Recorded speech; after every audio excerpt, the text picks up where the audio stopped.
थंडीचे दिवस आहेत आणि मार्केटमध्ये खूप साऱ्या भाज्या आलेल्या आहेत. यामध्येच आलेली आहे चाकवताची भाजी. तर ती भाजी आज आपण बनवणार आहोत. त्यासाठी एक फ्रेश गड्डी घेतलेली आहे चाकवताची. ती नीट करून घ्यायची. नीट करत असताना पानं आणि कोवळे देठ घ्यायचे, स्वच्छ धुवून घ्यायचे आणि त्यानंतर ही भाजी अगदी बारीक अशी चिरून घ्यायची.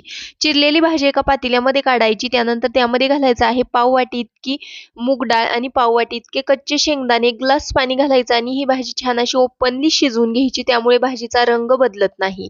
अगदी हिरवीगार अशी भाजी तयार होते. एका मिक्सरच्या भांड्यामध्ये लसूण, हिरवी मिरची, जिरे छान असं वाटून घेतलं. शिजलेल्या भाजीमध्ये 2 चमचे ज्वारीचं पीठ घातलं आणि व्यवस्थित असं फेटून घेतलं.